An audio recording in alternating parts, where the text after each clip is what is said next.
Hi everybody, welcome to another installment of Plumbing with Tim. If you haven't already, please go down below and subscribe to my channel so you can get notified every time that I put out a new video. Today I'm going to show you how to replace a bathroom faucet.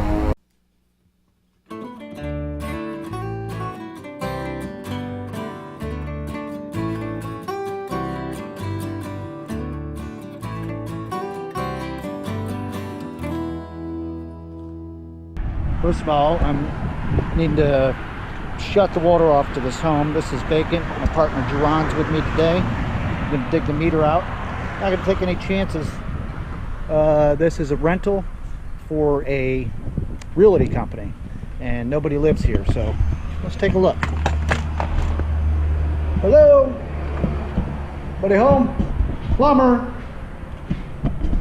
Ooh, looks like somebody's been in here working. To the kitchen. It's been dark in here. So they got two lavatory faucets that need to be replaced. That looks like one of them right there. There's a small little area to be working in. So let's go see if we can find, well, see, there's some more plumbing. A laundry area and whatnot. Let's go around to the other side of the house and take a look and see where the other bathroom is. And here we go. This is the other one. Looks like there's power on in here. That's good. So we're going to show you step by step, as good as I can, how we can go about replacing a lavatory faucet, or aka bathroom faucet. So if you decide to want to do something like this as a homeowner or a landlord, stick around and I'll show you the best and easiest way to do it.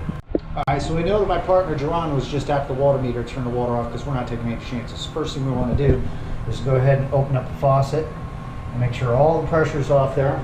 We're also going to go over here and flush the toilet, get all the water pressure out of the lines, because we're going to be going down underneath here and we're going to be disconnecting those lines that are going to the shut-off valve. So we're going to get a couple things together and then I'll show you our next move. Alright, so here we go underneath the cabinet for the bathroom sink. As you can see, I've got a couple shut-off valves. We're going to disconnect those water supply lines that we have going on there and get this drain piece out of the way, as well as get those fittings out of there so we can take the faucet out. So let me get a couple small things together here so we can work fluidly, and I'll be right back. Alright, so what I'm doing here is I'm going to get in here and turn these valves off. Even though we shut it off at the meter, there's still probably water pressure that's in the line, and I don't want to ruin these valves. There's one. This valve doesn't look very good. Now, our intentions aren't to be in here breaking things and having to replace a bunch of stuff, because this is for a realty company. This is a rental, and they want it done as cheap as possible. In fact, they want cheap faucets put in, which I brought with me, and we'll be putting those in here in just a minute. So the first thing I'm doing is shutting these valves off. So let me grab another wrench and we'll take the water lines off. Alright, so this actually pop-up assembly comes in 2 or 3 pieces. I've got a screwdriver wedged into the top, while underneath I'm unscrewing the bottom piece. Alright, these can sometimes be tricky and you may end up finding yourself having to take a sawzall or something. This thing pulls right out of there. So be back with the next step. So yes, I am underneath the sink, and our objective right now is I want to get these supply lines off here, and then there's a nut on each side that holds the faucet on. So that's the reason why I get rid of all this stuff like the P-trap and everything, so I'm not smacking my head into it. I am using what's called a basin wrench. This is a plumbing tool you can get from a plumbing supplier or big box store, and it helps me get up here in little tight spots and be able to stick it on that nut the proper way and spin it off there a way that a regular wrench wouldn't reach up there. And that's what we're doing. Here comes the first one. We're going to take this off. We're going to get it out of the way. This little pin. You want to grab that, Jerron? Get it out of the way. No, up there, that pin. Yeah, just pull that out. There you go. Let's get the second line out of here. We don't want these supply lines or anything would be in our way. We need to get this out with the faucet. So this is tight quarters. I happen to be a little smaller of a guy, so it's a little easier. But ain't nobody getting younger around here. So here's the second line. I'm taking it off. There we go. Get it out of the way. Let's see if we can get these nuts up here to turn. There's one. Keep your eyes closed. You don't get a bunch of debris down in your eyeball and you can't see. There's the second one. I can't get it to move. So what I'm going to have to do is I'm going to probably have to take a pair of channel locks and try to get up here and get that little wing nut to turn. There we go. We got it to turn. Just like that. Now I can get out from underneath here for a couple minutes and pull the faucet out. Alright, so we're out from underneath the bathroom faucet and the cabinet and stuff. It's a little tight. We got that loosened up, so what we ought to be able to do is just go ahead and pull that out of the way. I need to clean this area up as well as that down there in order for our new stuff to go on. So let me get a couple things together and we'll be right back. Toilet paper works good here. Let's try to get that schmeckus out of there. So our new piece. And down inside of this hole is more schmeckus. I'm going to kind of stuff some toilet paper in there and just try to push the rest of that stuff out of there.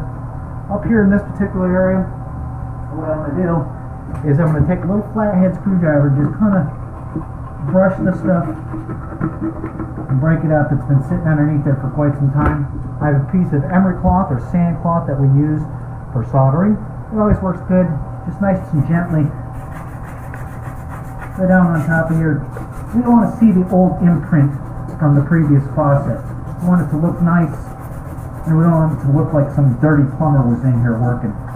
So once I get this cleaned up, I'll show you how we put everything back together. Remember, we're doing this as a realty, of working for a realty. I mean, it's a cheap is always good. So we're going to be putting in a Kingston brass lavatory faucet. Really plain Jane. It's only about 60 bucks. So we're going to open this up and we're going to get all our parts out and on the table ready to go, and then we're going to throw this back in. So I'll be right back. Now on this particular faucet, compared to more expensive ones, there's no plastic plate that sits down on the bottom. They don't send one because it's cheap, all right? But we don't want to end up installing this faucet down on the sink basin, and when people wash their hands, have water run back and drop down and cause a leak underneath. So what we're going to do is we're going to take some plumber's putty, basic plumber's putty, and we're going to take it and we're going to take our hands and we're going to roll it like this. We're going to make ourselves a nice little string of plumber's putty, kind of like that. We're going to take our faucet, we're going to go ahead and we're going to run this along the edge of our faucet underneath. This way this is going to create kind of a seal to the sink itself, and it will help prevent water from flowing back and going underneath and causing a leak down below. So once we get that set in place and we feel pretty good about that, we're going to take our little screws that came with here, kind of loosen them up a little bit, and they screw in to the bottom. This is what our mounts are going to be underneath when I get back under there, and I'll show you how we do that. So give me just a couple minutes so I can get this set in place, and we'll go back underneath and we'll put it back together. Okay, so always a safe thing to do when you're up underneath a sink doing this kind of work. Safety first, wear some glasses because you're going to get crap that falls down and gets in your eyes, and that's going to set you back. So we got the faucet set in there, we're up underneath here. I've got these two little Pac-Man pieces that are actually going to go insert in here. The nuts are already in place, and we're going to go ahead and we're going to tighten this down. So check it out. I have on this particular faucet an 11mm wrench slash 10mm. We're going to go ahead and we're going to slide that Pac-Man in, take our nut and kind of just get it snug where you want it. I'm going to slide the other Pac-Man in and tighten that nut down a little bit by hand. All right, we're going to take our 11 millimeter, and I am going to, excuse me, this is 10 millimeter. I'm going to progress to tighten these little nuts down, and that's going to attach it to the bottom side of the countertop. Boy, I'm glad I got these glasses on, because I got all kinds of garbage in the bottom of this sink basin falling right down on my face. And you get enough crap in your eyes, you could end up being without work or out of work. So it only takes a minute for a little bit of safety. You don't want that stuff in your eyes. You know how frustrating it is when you can't see nothing. And you still got to get up and go to work next day. But not if you don't protect your eyes first. So now we have the faucet secured to the bottom of the basin. So let me get a couple things together, like some water supplies, and I'll show you how we do that.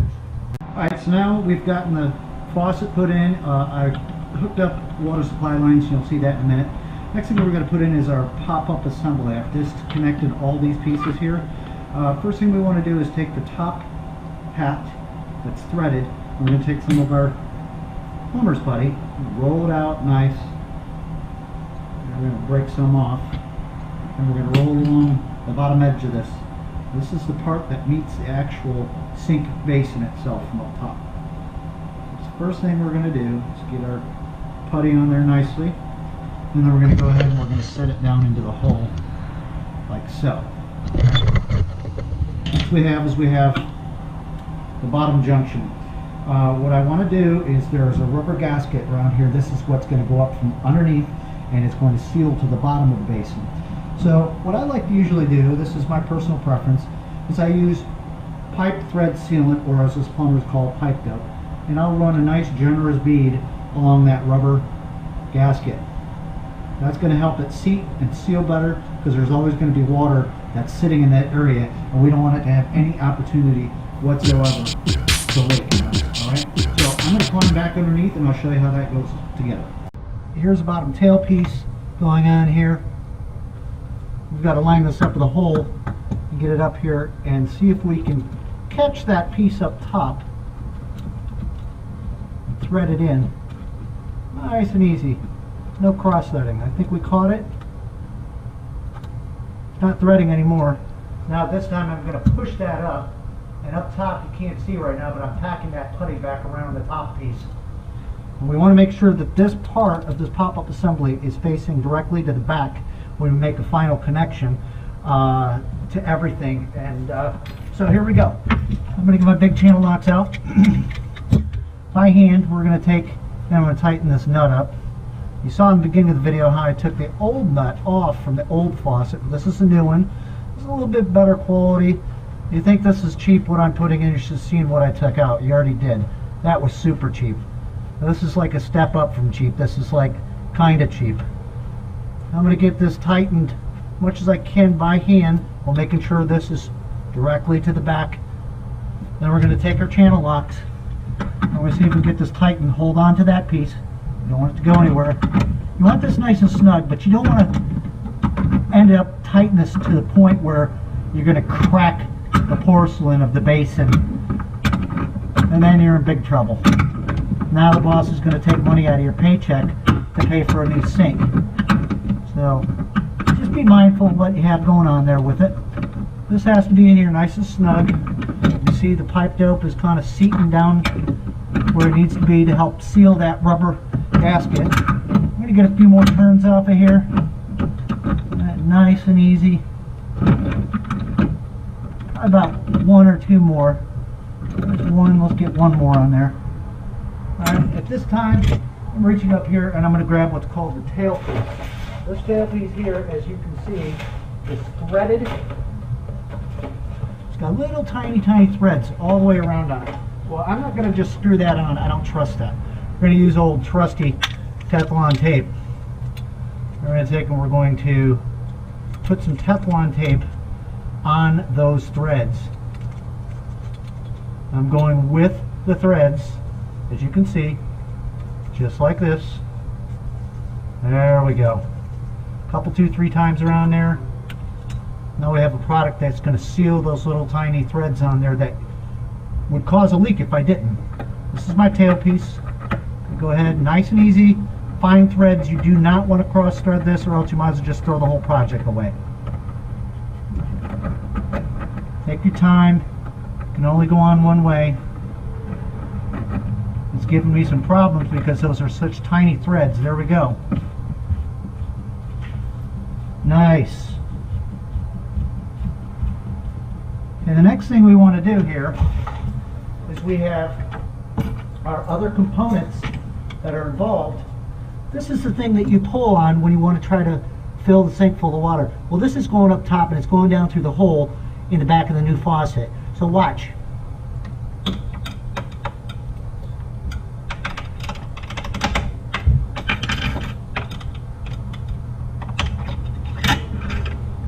So I got it dropped down through there.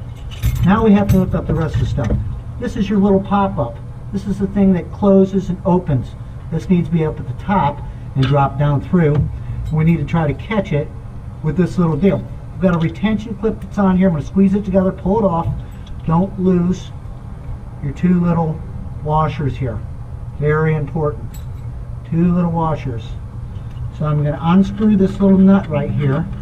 It's the first thing I'm going to do. We're going to set that down for a minute. We're going to take our ball plunger. We're going to slide with the beveled end towards the ball and the other one towards the ball. Then we're going to take that nut, slide that nut in like so, both those washers. I'm going to take this guy from up top, put it down through the hole, and try to catch it in here with this. So watch.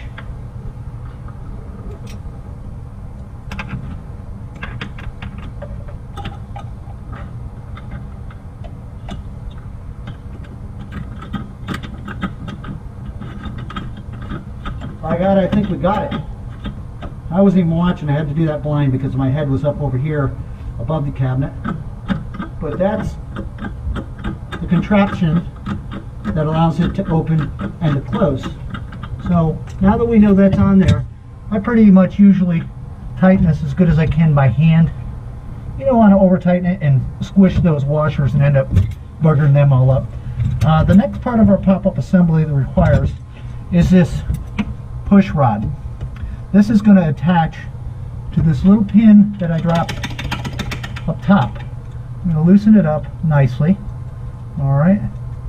We're going to go ahead and we're going to slide this up onto our pull rod. And take and turn this. Remember the little retention clip that we took off there, this little squeezy guy. Remember it?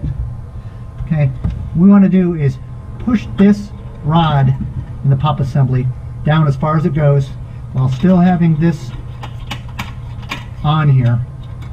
We're going to take one hole of the retention clip, set it on there, pull this down. I usually go to the second last hole on the pull rod. I'm going to slide my retention clip back up, squeeze it together through the second hole on there and just kind of pull it back.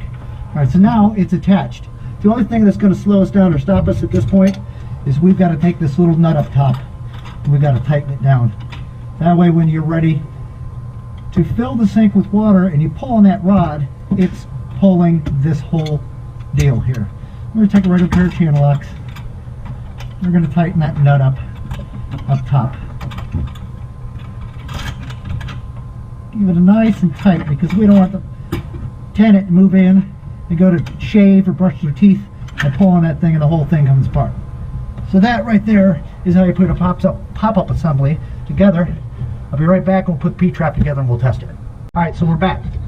And this is probably one of the most final spots on this video I'm going to show you. We're going to put that same P-trap back.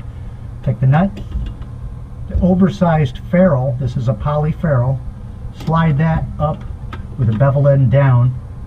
And we're going to take our tailpiece that went into the wall, which is right here, slide that in right where it was. I didn't change anything from when we took it off. We're going to take the bottom part of our P-trap and we're going to take a look and see what we got. We got a problem here. We have to bridge this gap.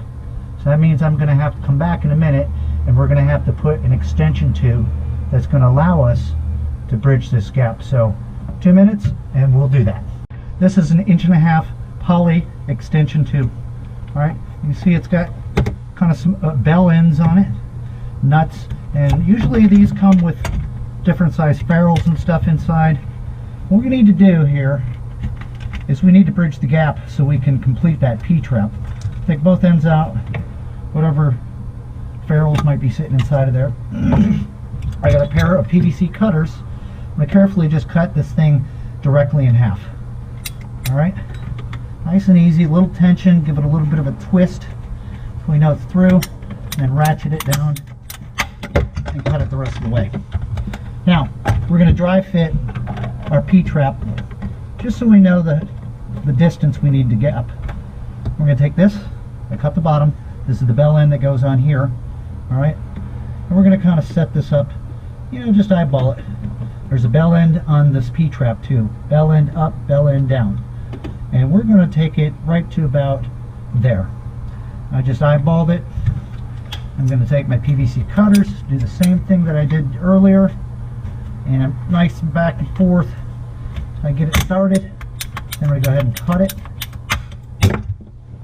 Now we can get this bottom end of the P-trap out of the way, take our extension tube, get it started on the nut up top.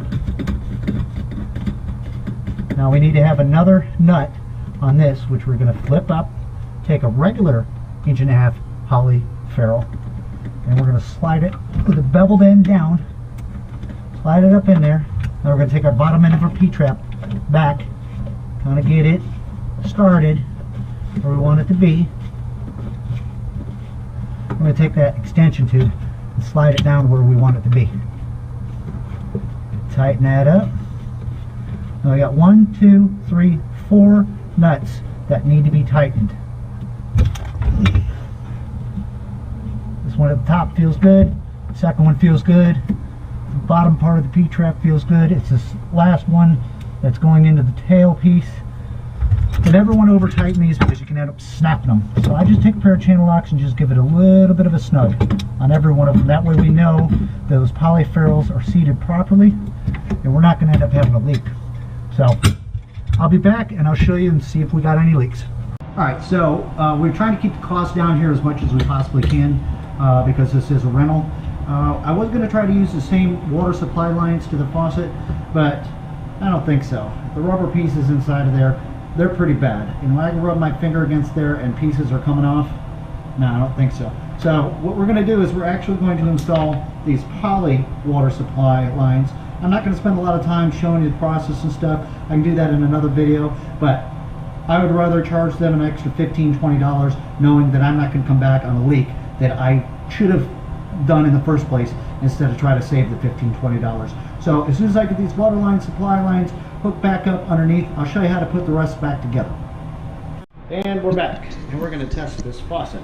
First thing we're going to do is go underneath here, turn those valves back on that we shut off. Alright, get some water supply on to the new faucet. The other valve is hidden back here. Let's get it on as well. We're going to find out whether we got any leaks or not. Alright, so usually when you turn the water off and turn it back on, before you touch your faucet, you want to come down here and take your aerator off. Nice and easy. When you turn the water on this way, you're not going to get any trash stuck up in there. So we're going to start on the cold, nice and easy. Get the air out, get all that stuff. That's why I took the aerator off. Hot side, get all that garbage out of there. Now we can go ahead and put the aerator back on, like so. We're going to pull our little pop up and see if we hold water.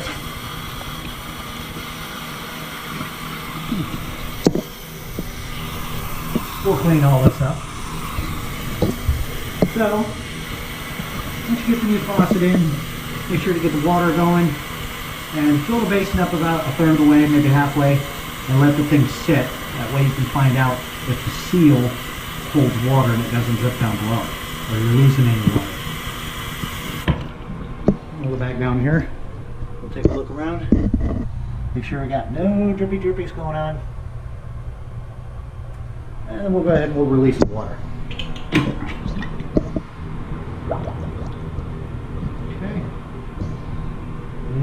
water is going down, as you can see.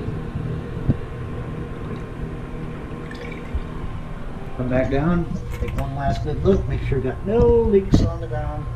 One way to do that, you can always lay some toilet paper down here and see if it stays dry or not. So, success. Hopefully this video has helped you out. If you're not comfortable doing this kind of stuff, call yourself a licensed plumber. And this is the time video I ask you to go down below and click the subscribe button. Really appreciate you watching another episode of Plumbing with Tim. Until next time, keep plumbing.